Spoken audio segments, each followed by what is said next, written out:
you. So what we'll do here is, since you have a prong fitted, He has one on. yeah, you can slide the prong up to the top, and you Okay. can put the e-collar below the prong collar. And I'm assuming that he won't need the prong collar once we start with the e-collar, is that right? Correct, yeah. Okay. Now, if like one of your children were to be walking with them, Yeah. the prong collar would give them physical leverage. Yeah. But for yourself or your wife or anything like that, you guys should be fine on the remote, because this is just obedience, right? There's no reactivity stuff or anything that we're seeing. Yeah, and I don't mind. Yeah, that's right about the reactivity. I don't mind the prong collars just having 3 collars. Yeah, I know. It's a lot.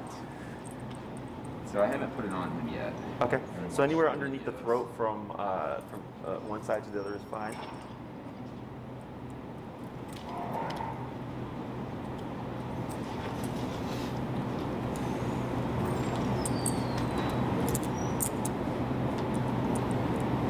And so you like do it tight and then Yeah. back off one. Correct. That's not tight enough. Is So it? we don't go by the collar. Yeah. We go by the probes. Yeah, so let's go ahead and tighten about another notch.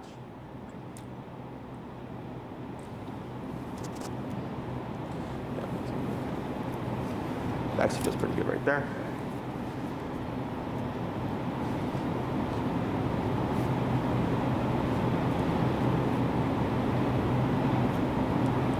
That's fine. All right. And is this turned on already? It's not. Okay. So this is just a button that you can just press and hold. It doesn't buzz when it turns on. No. It'll only buzz when you press the button. The button on the remote. Okay. On the switch on here. Yeah. If you don't see it on top, it's on the bottom. I'm feeling for it. Do you want to? It's going to be on the. Oh, there it is. Yeah. That should be on. You're going to blue button right here on the side. Yeah. Press and hold. Good. So what you can do here, if you're not sure if it's on, hit this pager function in front. It's gonna freak him out. It's just a vibrate. There it is. Cool. So it's on. So now, I'm going to help you through the rest. Okay. So when you put it on them, easier if you turn it on first, and then place the collar on them. And if you're ever working with them and you're unsure of whether or not the collar is on, always just grab it, hit the pager function. Yeah. If you feel it vibrate, you know it's on. Yeah. Because you with the collar, because he has fur, you may get inconsistent contact from time to time. Yeah. So if you're like at 80 and you're like, man, he's usually responsive to 30 and I'm at 80, grab it, hit the vibrate function. Oh, it's not vibrating. Forgot to turn it on. Maybe it died or whatever. Nothing out of the ordinary. Okay. So today, I'm going to help you find his working number or operating number, like I described in the video, and I'm also going to give you the healing exercise so we can address pulling and all that. Okay. Any questions before we get started? I don't think so. So here, I think you're currently set at 15. Yeah. So we're going to start at that 15. Okay. And when I say tap, you're going to press that bumpy button, okay? Correct. And tap, tap, tap. So he may have, this is what we call perception. Yes. Let's try 20. If you land 19, 21 or so, that's fine, just general range. And we're going to look at him and tap, tap. Wait a moment, go ahead and pull him in a little bit. Yeah, hold right there and tap. Let's go to 25. Tap. Tap. There. See that twitch? Yeah. Tap. Tap. Tap. So you see it? There we go. Just right there. So there we have connection, but he's more distracted here. So it's not that concerning. Pooper. So let's go to 30. Tap. Tap. Tap. Right? Still not that concerned. 35. Tip, tip, tip. 40? Should I be pulling on him? No, this is perfect right here. Tip, right, tip, tip, tip, right, still not concerned. 45? Tip, tip, tip. 50? And this is normal, by the way. I know people are like, what's going on here? 50, tip, tip, tip. It's a little bit, 55, getting close. Tip, tip, tip. 60. Tip, tip, tip. There. Okay, so what we're looking for is here, right? But you still keep staring at it. Any other dog would have been like, whoa, what was that? Breaking him off a bit. Okay, try again. Tap, tap, tap. So see how it's making him move more? Yeah. So this is what we would call working number. See how he backed away? Yeah. So here, I can tell because earlier he was here the entire time. And once you hit 60, he actually did this. He moved further from it. So that tells us from now, this is the working number. Okay, the working number is going to change depending on the environment. Now, right now we're inside my facility with some dogs here. 60 is fairly high considering the environment. But he could be resilient, physically tough because dogs are used to biting each other. So that's not out of the ordinary. So like, as we work with him today, that number may dip because he's going to become more aware of what the collar is. If it stays higher at 60, then that would anticipate outside in the real world, probably going to be a little bit higher than 60 because there's going to be more stimuli involved. Does that make sense? Yeah. So as we go along the process, it's going to just make more sense. For me, it's really just common sense and logic. The hardest thing that people struggle with, of course, is just raising that number. But at that 60 here, he's not yelping, but he was showing a bit of concern by giving more space. Right. Okay? Questions? Nope. Alrighty. So I'm going to demonstrate a few things for you, and then I'm going to coach you through the exercise. Okay. So there's 3 instructions that are like the main things of what we use to teach. Is I train traditionally on the left. Is that okay by you? I usually walk on the right because I'm right-handed, but I'm good on the left. Okay. If you're right-handed, on the left is easier. Okay. So I'm sorry. What's your dog's name again? Milo. Every time Milo passes you, I'm going to say the word turn. When I say turn, you're going to make a 180 turn to your right every single time. So if he passes, I'm going to say turn, and you go like this. Say turn, go like this, okay? Passes you, turn, just like this. We don't want to do this. That is a rounded turn. You want to do a complete 180 from this direction to that direction, just like that. The next thing I'm going to say is tap. So with Milo here, he's going to pass you. I say turn, tap, tap, tap. Good. He passes you, turn, tap, tap, tap. Good. Passes, turn, tap, tap, tap. Good. We're going to keep repeating that. The last thing I'm going to say is pull to the left. Okay? So if Milo goes to your right side, you're going to keep moving forward. You're going to pull to the left and tap as I say tap to bring Milo from your right side to your left side. Okay? I'm going to give you more instructions, but those are the 3 things. Turn, make a 180, tap, press that button, pull to the left, keep moving, pull to the left, and tap as I instruct you. Okay? The last thing we're going to do here is, can you put him in a sitting position? Yeah, I know. Go, good. Go ahead and pivot so you're on his side here. And pull up. Yes, place him back in that sit. I know, sit. Good. You're going to give slack here. Okay. Like this much? A little bit more. Yeah, go ahead and relax your arm. Perfect. So you see where the bottom of your leash is? Yeah. Has like a bit of a J shape? Yeah. And you see how the bottom of that J is kind of by his armpit? Yes. That's like the perfect length. Okay? So in order for Milo to learn what to do, he has to make mistakes. Okay? We're going to use that to shape everything. Okay. So if it's longer than that, he's going to step over it, get tangled in his legs. If it's shorter than that, it doesn't give Milo much opportunity to make mistakes to learn from. Okay? So let me go ahead and get in position, and I'm going to coach you through it. Okie dokie. So instead of going straight, go ahead and just pivot back. Make a right turn. Tap. Tap. Pull to your left. Tap. Good. Go ahead and turn. Relax your arm. Good. Keep forward. I'm going to have you keep it straight like this. Yeah. This Tap. way? Tap forward. Good. Turn. Tap. Tap. Tap. Good. Pull to the left. Tap. Good. Relax. Good. Keep forward. Good. Go and turn.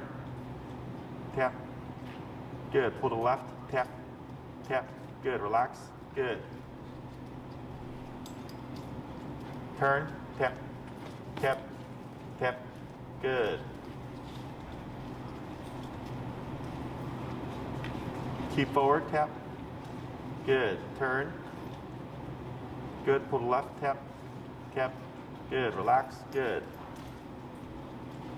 Keep forward. Pull left. Tap. Tap. Tap. Good. Relax. Good. Turn. Tap. Tap. Pull left. Tap. tap, good.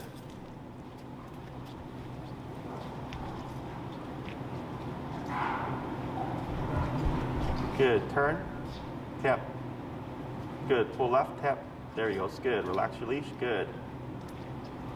Keep forward.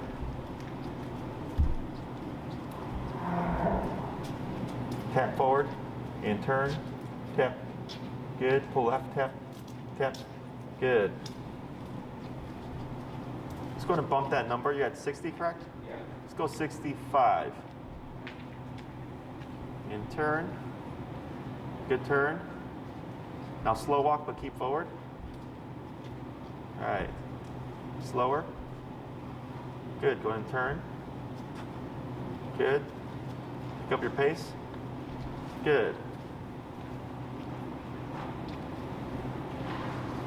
Turn. Good. Pull left, tap, tap. Good. Keep forward. Pull left, tap, tap, tap, tap. Good. Go to slow turn. Good turn. Right. Going to pick up the pace. Good.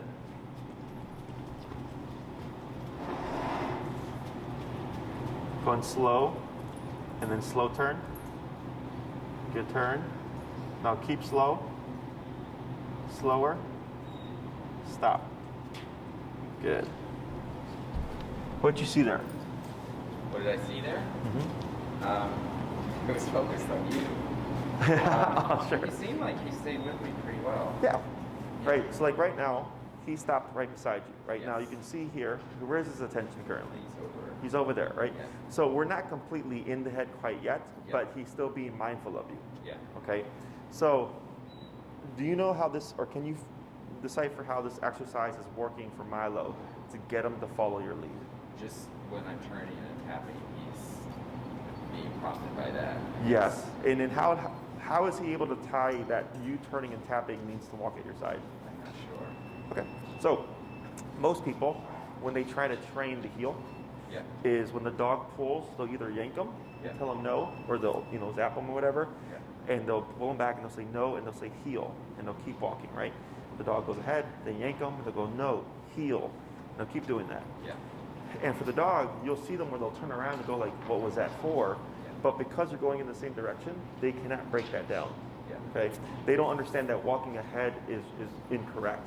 Yeah. So what we do is what I call the correct and redirect. Okay? I give Milo the capacity to get ahead. And then I'm walking, you're doing really good, you're keeping relaxed, and he would get ahead and I say turn, you would do so, but now you have this thing to communicate, right? So for Milo, he feels this, and he's like, hey, I don't like this. Oh, and Dad's going that way. He'd catch up and it would disappear, but then he'd pass you again.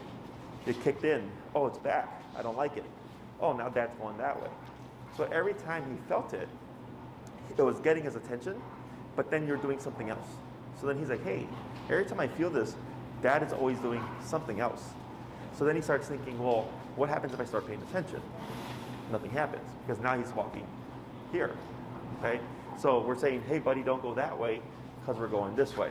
Yeah. Now, imagine, because we're at 65 now, that we would have done this at like 20. Yeah. Do you think you would have had that progress?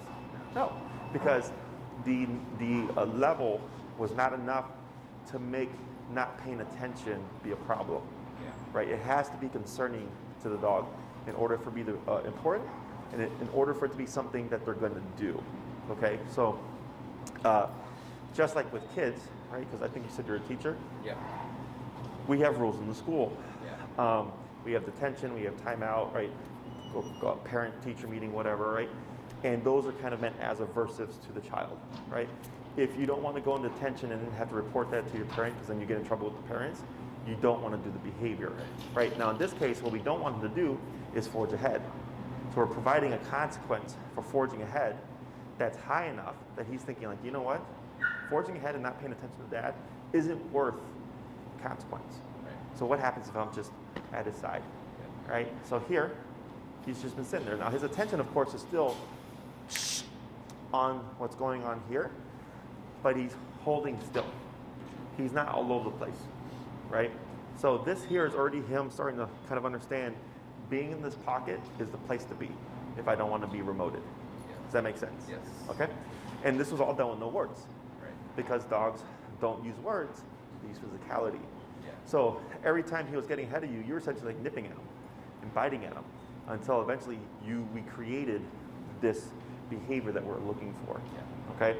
So people tend to lay off the remote because they want to give the opportunity to the dog to avoid it.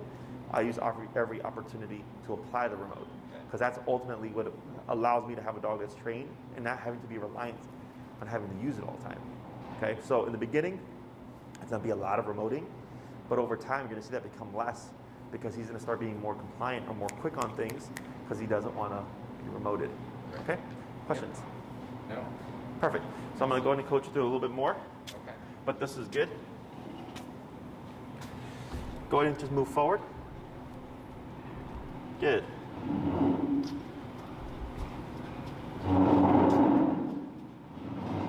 Go ahead and turn. Tap. Good. Go ahead and speed up a little. Now slow. And turn at that speed. Good. Go ahead and slower. And stop. Good. Try taking 5 steps. 5 steps. Yep. 1, 2, 3, 4, 5. Good. Try taking 3 steps. How many? 3. 3. 1, 2, 3. Now 1 big step. Okay. You see that focus? Yeah. And he's still like taking in the environment, which is okay, because he's right there. Okay. Go ahead and just pivot. Tap. Good. Pull left. There he goes. Good. Yep. Going to pick up pace. Going slow. And turn. Good. Going to speed up. Attaboy. Good.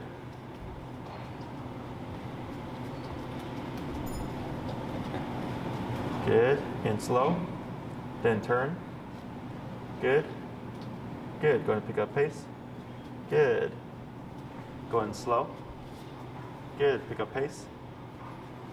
Good. And slow again.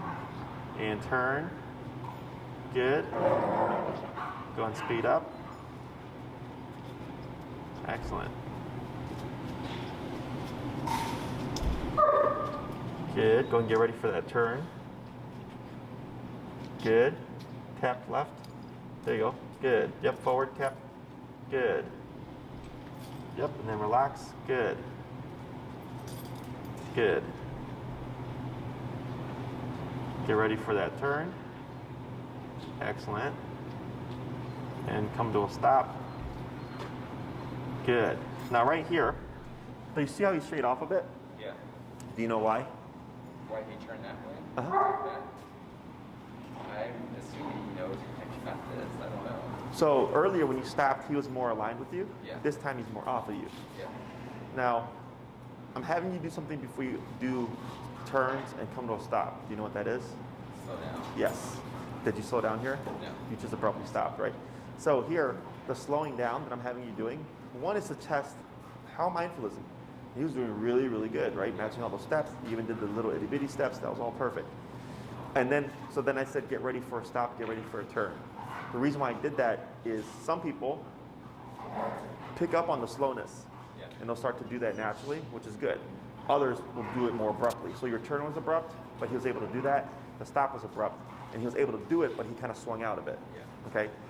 So now that we're walking with Milo in a structured fashion, that slowing down is going to be a forever thing. Whenever you're going to come to a stop or whenever you're going to come to a turn, you're going to slow down. Okay? You drive, correct? Yep. What do you do before you stop? Take your foot off the accelerator. Right? So you slow down. What do you do before you turn? Go slow to start. Right. Because if you're driving fast, you just turn and flip your car, right? Yep. If you're driving quick or fast and you just stop, the person behind you may crash into you, right? Yep. So we pump our brakes to slow down, but also to communicate because we have those lights. We have our blinkers, right? Yep. Something's changing because other drivers won't know what you're doing. So here for Milo, because now we're walking together, he's not going to read your mind. He's not going to think, oh, Dad's going to come to a stop, right, or turn, blah, blah, blah. He's going to see what you're doing and then respond to that. So earlier when I was like slow to turn, he was turning with you because when you went slower, he could match you and then be more observant of what you're doing. Same thing with coming to a stop. When you would slow down and then come to a stop, he was able to catch all that because he was being given information. Okay? Yeah. So now, whenever you're walking Milo in this fashion, this is what we call heel. We're not going to title it heel yet. We'll say that for the next class. But when you put him into the healing exercise, and he's doing great, he's at your side, it would be unfair to stop abruptly or turn abruptly. Okay? The turns that you're doing that are abrupt are because Milo's not paying attention. When he was walking with you and he passed you, and I said turn, it's because he already passed you, right? But now that Milo's walking here to you, I've been saying slow turn or keep at that pace turn because I can see it's at a pace that he can move with, okay? So if he's doing his job, we have to communicate, hey buddy, I'm gonna come to a stop. So if you slow down and he keeps going, what's that tell me? Not paying attention. So then what would you do in response? And turn. Exactly, right? So you're walking with Milo, you slow down, you did your job. He keeps going, up, tap, turn, boom, bring him back on your side.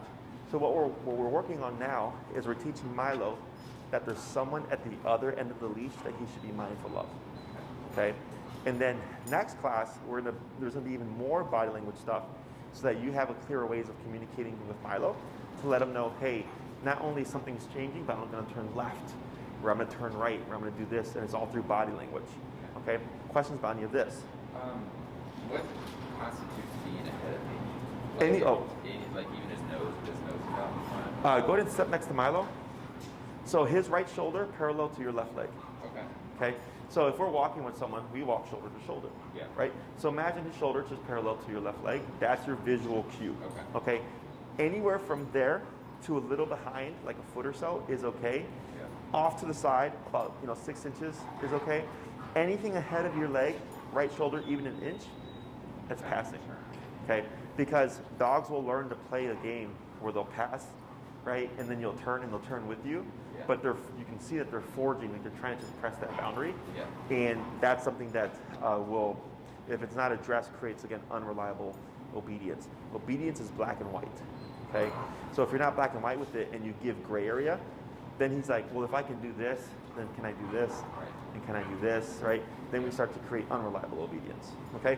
But general rule of thumb is right shoulder to left leg, or his nose should fall no farther than where your foot lands. Okay? Other questions? This is part of getting way ahead of ourselves, but I run, and I will probably run with him. Sure. Do we just want to address that later, or? So the way you would do that Yeah. is first we get this done, right? Yeah. I give this maybe 2 to 3 days if you're doing it correctly. Yeah. By that third day, if you're like, hey man, I can walk for 25 minutes straight and Milo's on my hip, Yeah. then I go, now you're ready for the run. Okay. So then what I suggest is you walk a block, run a block. Walk a block, run a block. Okay? Because you're trying to teach them to still match that pace. And what can happen is, and be careful where you do this, is if you start running and Milo takes off, technically you have to turn and start tapping. Yeah. Okay, obviously it's snowy out, so. Yeah, I'm not running right now. But when you do run, yeah, so just keep Yeah. that in mind. Okay. That same rule of, hey, if you pass me, this happens, would Yeah. still apply. Okay, and like starting at a jog is easier, so that this way you're not, full speed getting yanked or whatever. Yeah. But it's the same concept, and eventually you'll see that he'll be running at your side. One thing that I have noticed throughout the years is a lot of owners complain after they've taught their dog heel that when they run with their dog lags. Okay, and they'll say like before the dog would be ahead, and after we've taught heel, the dog lags. Yeah. And my theory is because now that they're more aware of what's going on, is they know that it's going to be a longer run, so they pick a pace that they know they can keep up with for that long run. Okay, so if he's lagging at the end of the leash, that's actually not uncommon. And you could 127 max it out and tap him, and he'll catch up, and then within seconds he'll be back to the end of the line. Give a tap here. Tap right there. And I'll explain why in a moment. That is okay, because he's running at a pace that he knows he can keep for a long period of time. Okay.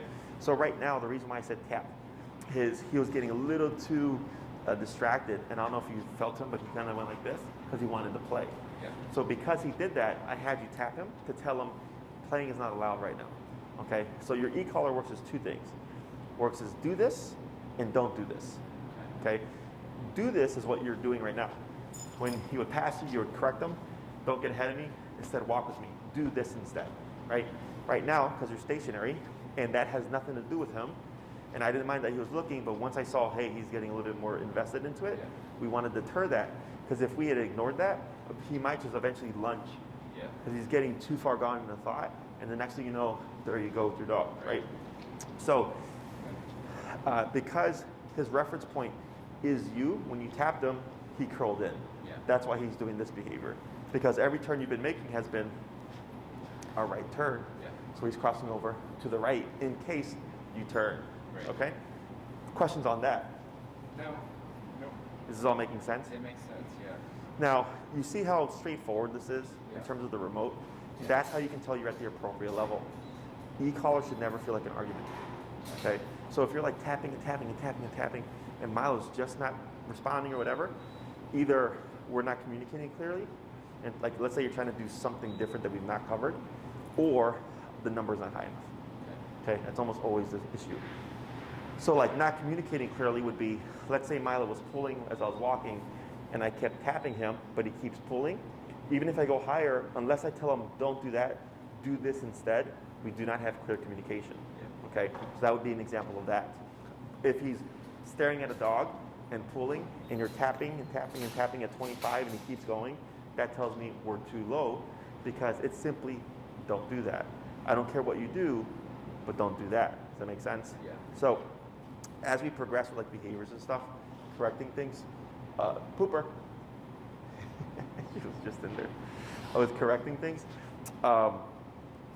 it's going to get easier to understand, because behavior is simply don't do that. Don't jump, don't bark, don't bite, don't lick, don't chew, don't nibble, don't eat sticks, don't pick up chicken bones off the ground. It's just don't do that, right? That'll be just all through this. It won't be verbal. Correct, right? Okay. Now, we will put verbal cues to things, like we'll title this heel next week and all that stuff. Now, when it comes to behavior stuff, the reason why I personally don't say anything verbally is the way a dog brain works is they can technically do it until you say no. Okay, so for a child, you can say, hey, don't take things that are not yours because that's stealing, and you could go to jail. And a kid can process all that, right? For dogs, they don't. If you said, hey, if you eat a chicken bone, there's going to be a consequence. He has no idea what you're talking about. So for him, he has to do the thing, be corrected for it to learn not to do it. Okay? So if you say no before you correct, he technically thinks, I can do this until I hear the word no. Okay? In order for him to learn not to do it, period, he has to try it with no warning, be corrected, and then he thinks, hey, every time I try to take a chicken bone, I just get corrected. Like, there is no warning for it. That's how we eliminate behaviors. Okay? And whenever you're working with anything, just think to yourself, do I want to control it, or do I want to eliminate it? So like, barking, if I have a dog that barks on the leash, nobody wants that. We want to eliminate that, right? So we don't say anything. But let's say barking in the home. We don't want to eliminate that because that's security, right? But we want to control it because we don't want a dog barking 24/7. So whenever you look at behaviors, it's just, do I want to eliminate it or do I want to control it? Okay? Other questions? No, but that's all, like, I'm not going to start doing that with them. Like, he likes to hang around the dinner table while we're eating, and it gets annoying. But we need to work on this before we start working on things like that. Correct. Yeah, because for that, there's a couple of ways of doing that, right? One would be, you could collar him up, you make your dinner, right? You sit down to eat, and Milo's just there. Is there because you don't want him to beg. Ideally, you would correct him the moment he comes into the room going, what are we eating? And he goes, gets corrected, okay, and he walks out the room, okay? That would be ideal. If he's already staring, he's already there, it's going to be more difficult. It can be done, but more difficult to start correcting him and raising the number. And he has to figure out, oh, this is turning on because they don't want me in the space. I need to leave. Okay? So whether or not you want to try that already is up to you. When it comes to applying the collar, you're only going to apply it to things that we've covered, which would be heel for this week. And as long as he's on a leash or inside the home, you can use it to stop things as well. Okay? My only concern with correcting a behavior is if he's off leash, like playing with dogs or something, and you're trying to correct him for eating goose poop, and you have to go up higher and you spook him, because we don't want to send him running away. Okay? But as long as he's on the leash or if he's in the home, it's okay because we're not concerned about him running away. All right. Other questions? Nope. That's it for now. Alrighty, so we're going to try that again. We're going to do the little exercise.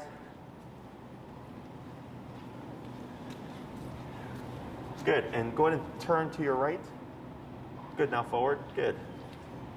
Pull left tap, good, and relax arm, and turn. Good turn. There we go.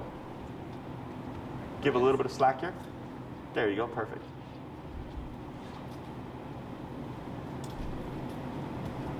Good. Get ready for a turn. Good turn. Yes, good. Tap forward, tap, tap, tap. A little bit of a pull, tap, tap. Good. And relax, good.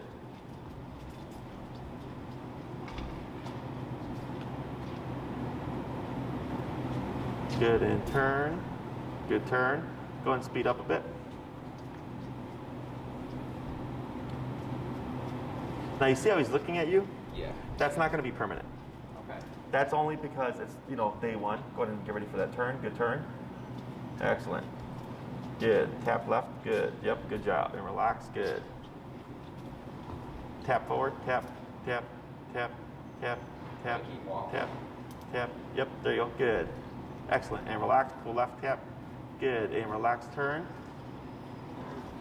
Why is he stopping there now? Go ahead and slow to stop. That's resistance. Okay. Okay, it's low level resistance, it's normal. Yeah, pull the left, tap, tap, and choke up a little bit on your leash here, a little bit more. And then pull to the left. He's okay. Yeah, there you go, right there. And then relax, perfect. So here, with him stopping, he's trying other options. Do I have to walk with that, right? Because he can't walk ahead of you. Yeah. Okay, so he's trying the opposite instead. Do I have to move forward? So you were correct. You kept moving forward and you ended up stopping, but you kept some tension and you were tapping, and eventually he's like, okay, stopping isn't working either. And when you pop forward, you just kept moving, right? So pressure turned off. So the concept is pressure on when we need him to do something, pressure off once he does it. Okay, so like once we start shaping, for instance, like the sit command. I pull up, I push down, that's pressure, I'm tapping, and the moment he sits, everything disappears. And if you were to get up, everything would kick back in again. And then once you sat back down, it would disappear. Okay? So here, because we're using an aversive or discipline, no one likes discipline, right? So he's going, hey, what else can I do to try to get away from this? So he has to try other options, be technically corrected for it to learn, oh, the only option is just to move with it. Okay? So it's normal to see. We, of course, do want to always work through that stuff, because if we don't and we stop, what does he learn? If he stops, I'll stop. Yeah, right? And then he gets his way. So now he's got another option, and that creates unreliable obedience. Okay? And I always relate things to the recall, because people a lot of times will say, like, well, Jess, the dog's not doing anything that bad, and if they're getting stressed out and they want to stop, don't you want to stop? And I go, well, I understand that, but when you absolutely are going to need your obedience to work, it's probably going to be in a stressful situation. So if you've not taught the dog, hey, I know you're stressed, but you have to do this, we're going to have a problem. Okay? So we're not trying to be mean here, but I've come across this throughout 10 years of training, that I go, realistically speaking, that's when it's going to need to happen. So if he can do it here, which is a tiny scenario, he can do it in a bigger scenario. Okay? Now, ultimately, he's picking the number. If he would have responded at 20, like he did at 65, he would be at 20. Yeah. Right? So as you work with him, let's say, so now when you practice your walks, dogs are better in smaller chunks. So like 3 20-minute walks a day would be great. You would start off first, but allowing Milo to have his potty break. Pee and poop, get that out the way first. Once that's done, the next thing you're going to do is find that working level.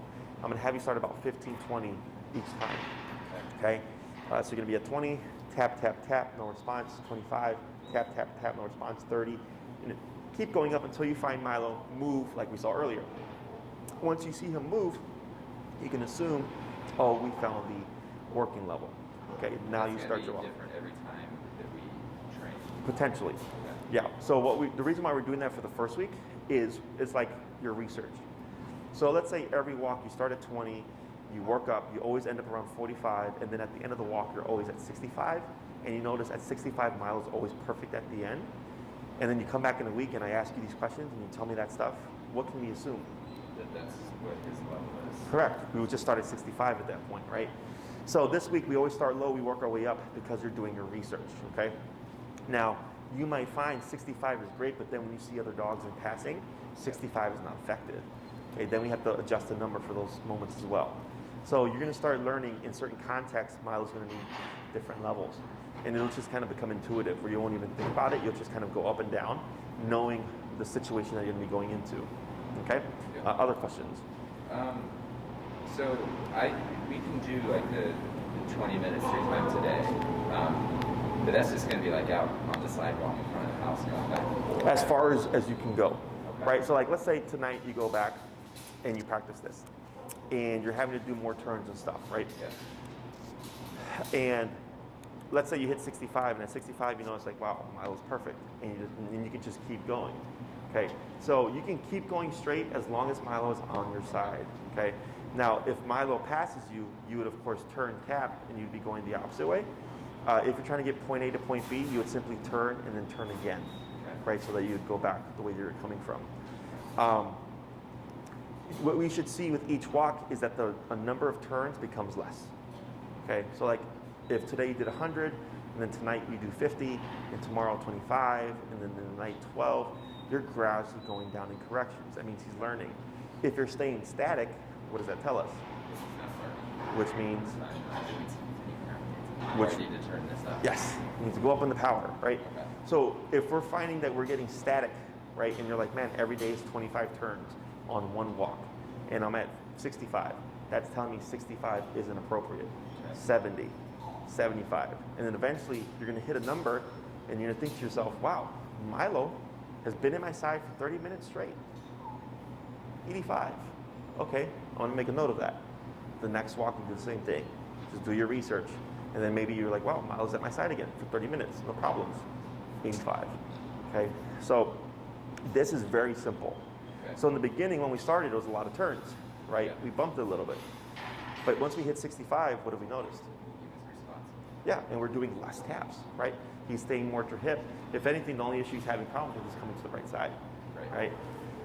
So right now I'm going inside my facility, 65 is appropriate, and we're getting all the focus that we're needing in this kind of environment. Now we got to just recreate that outside, okay? And it's almost always the number that people are struggling with, okay? So anytime they come back and they're like, Jesse, the dog kept pulling, how high were you? 35. That's interesting because at the facility we're at 55 last time, right? So as long as you're willing to go higher, there shouldn't be any issues. And that's why I give a structure. We're going in jumps of 5, right? And I have what I call my 3 tap or 3 correction rule. So earlier when we were finding his working level, it was 3 taps and then bump it, right? 15, tap, tap, tap, 20, 50, tap, tap, tap, right? We kept doing that. Eventually, until we hit that number, I go, oh, that was it. So every 3 taps, if we didn't see what I wanted, we would bump the number, okay? So if I don't see a change by the first or third tap, we're raising the number. Then I have my 3 correction rule. My 3 correction rule is every turn and tap is 1 correction. So if you start your walk at 45 and we get turn and tap, turn and tap, turn and tap, go to 50. Turn and tap, turn and tap, turn and tap, go to 55. Turn and tap, turn and tap, turn and tap, go to 60, right? Every 3 times you turn and correct, you're gonna bump it because that's telling me it's not the appropriate level. Because people get stuck on how do I know when to raise it. So having that structure of every time I turn 3 times to correct the dog and they keep doing it, I know to bump it, okay? Now let's say you do a turn and tap and you go 20 minutes without having to correct him before you have to turn and tap again. That's actually a really big gap. You can let that go. You would recount that as 1. We're talking about 3 corrections within a very short time frame. So like earlier, you were doing a lot, kind of back and forth. And then once he started to get the concept, it became less and less and less, right? So that's how we could tell that it was at the right number, okay? Other question? Where when he stopped from this pulling, is that if he does that 2 or 3 times, do I turn it up? That you should be fine with, unless he's resisting, like until a point where he's not moving, right? So let's say that happens, you're walking, he locks up, you do what you did where you pull forward, tap, tap, tap, no response, 60, tap, tap, tap, 65, tap, tap, tap, boom. Then we keep going, okay? So it's the same approach. You would tap 3 times. If he doesn't budge, you bump it 5 levels, 3 times, bump it 5 levels until eventually he'll pop forward, Okay, you might hear him or see him kind of do this, or maybe even like that. Yeah. That's frustration. Okay, that's the brain not wanting to move forward, but knowing it has to. Yeah. Okay, and That's it's what I saw. yeah. That's his stubborn look. Yes. What he was doing. Yes, and in that we want to, of course, override, because we don't want to teach him like you can shut down as an option to not do the behavior. Okay, and all the stuff that we're seeing here is normal. Yeah. He's actually taking to this very well. Yeah. Okay, typically I'll see like dogs shaking, salivating or panting, bug eyes, right? Because they're so stressed out about it. Yeah. He's actually taking to it just fine. Okay, other questions?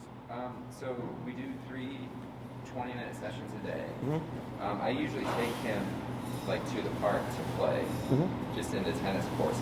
Should I not do that? Should No, I you do can. the 20 minutes, or can I do the 20 minutes and then at the end of the 20 minutes we're there where we're going to play? What I would do is, if you can, 10 minutes there, Yeah. do your play, 10 minutes back. Okay. Okay, so this way, what you do is you start with structure, play in the middle, end with structure. Okay. Okay, as opposed to structure, end with play. Okay. Okay, so you can keep with the ball and stuff as long as you're practicing at least 3 times a day, 20-minute walking sessions in total, you know, for that walk, whatever. Yeah. You can break it up however you like. If you want to give them a potty break at the end of a walk, the word that we use is break. Okay, break means your job is done. So let's say I'm walking with Milo, he's been at my hip, he's done a great job. I come to the end of the walk and I decide I'm going to give you another potty break because it's been a long walk. I come to a stop, Milo should stop with us. I wait a moment, Milo break, and then I bring him to the snow or the grass, whatever, to pee and poop and do his doggy thing. Once you cue the word break, Milo is off the clock. He no longer needs to walk at your hip. So if you were to walk from potty break into the home and he were to be pulling, that's technically okay. Okay, because the dogs are either pulling or not pulling. There's no in between. Okay, so let's say you're training with Milo and you've run out of time and you need to just get home. Yeah. And you don't have the time to commit to correcting him or whatever. Yeah. All you need to do is come to a stop, wait, Milo break, and then he can pull you home. Okay, because you're creating a definitive end to the exercise. So it's kind of like with kids, they have to sit still and listen, but once the end of the day bell rings, they can get up and they can go, right? Same kind of concept. Hey, bell is rung, you're free. You can pull, and it's not going to affect the exercise because you're ending it. If you were to walk with Milo in a strict heel, and then he were to decide to deviate and sniff the grass and you allowed it, in the active heel, that would affect your training, okay? That's good to know. So it's not like anytime he's on the leash, he's like at my side. Correct. Okay. Yeah, it's when you trigger the exercise. Once we start layering in the word of heel, it's going to make things a lot more kind of apparent because we're very much sound-based. But for him, he's going to assume when he feels the tap, that means to come here because that's what he learned today. Yeah. So kind of like earlier when you tapped him from staring at the dogs and he kind of flinched, he redirected and came closer this way. Yeah. Right? He was using you as a reference point. So that's what you should see. Okay? Other questions? I don't think so. I think that makes sense. Just that really the only thing we're doing with the collar is the walking. Correct. 3 times a day for 20 minutes. Correct. Okay. Yeah. And then the reason for that is 1, leash pulling is like one of the biggest things people want to correct. 2, if you put e-collar on a dog and you tap, you make them move, right? You saw that earlier. Most dogs, a first instinct is to run away. So running away, of course, is a moving behavior. So we use heel, which is also a moving behavior, because they're getting the movement that they want to kind of alleviate the stress, whatever. But we're also teaching them how to turn pressure on and off. So it has a number of positives to it. The other thing is if I'm dealing with a dog with like reactivity or anything like that, whether it be friendly or they're barking because they're aggressive, heel has to happen to give them a reference point. Okay, so that's why it's the most important command. I think any trainer you ask or talk to will stress that heel is super important. Okay, other questions? Just that makes sense. Just we need to be clear with him what we're working on and not muddy the water with other things right now. Correct. Right? Now, let's say you're doing sit and downward treats and stuff with your kids or whatever, that's perfectly fine. Yeah. Okay, and then eventually we'll just lay a remote over things. Yeah. But only the stuff that's been backed by remote is really going to mean anything to him. You know, because if you say sit, and he's always been given a treat, but nothing's ever said, if you don't sit, there's going to be a consequence. Yeah. It doesn't have as much value as like the heel does, Yeah. right? So it's a balance of both positive and negative, of course. So we got the release command, the 20 minutes a day. Other questions that you may have? So, you know, we let him out in the backyard to go to the bathroom and everything like that. And especially since it's been colder, it's like we're on our watch, he doesn't really use the bathroom at all. So just don't worry about that now. Because you had mentioned, like, you know, the first thing you want to do when you go outside is have him Oh, use yeah, the to go bathroom. potty, right?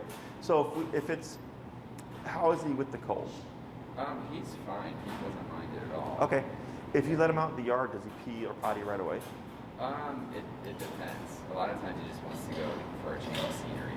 Gotcha. Like in the morning, when he gets up, he goes out. That's what he does. Okay.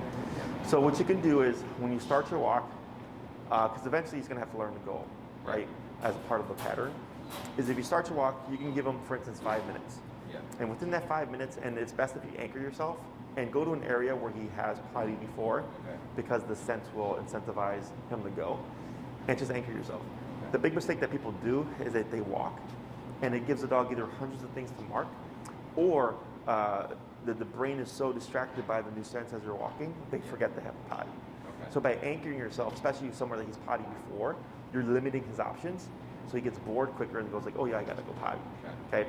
Otherwise, if he doesn't go after 5 minutes, you start your training walk, and then when you come back, you end again with the potty break. Okay. Now, for this week, if he potties on the walk, okay, and you gave him the break, I'm gonna let it happen for now. As we go forward, we're gonna start being tighter with things, but I don't want to deter him from going right now until I get him comfortable with going right off the bat. Okay, and then it makes things easier and we can start tightening it up, because during the heel, he's not allowed to do anything else but walk at your hip. Okay, and I know we take dogs out to walk to potty, but for him, if he thinks like, oh, well, I can leave heel to go pee, then I can leave heel to do this, and I can do this, and I can do that, it becomes other problems. Yeah. Okay, so in the beginning, we're gonna let it go in case it happens, because I know he's gonna have to go potty. And then as we progress, we'll just tighten things up if he doesn't pick up on the pattern himself. Okay. It's just he doesn't typically go when we're on walks now, so I'm just like teaching him like this time of year. I think he goes out in the yard enough that he just goes. Sure. Then so. Yeah, as long as we're not getting potty sticks in the home. Yeah. Not the biggest problem.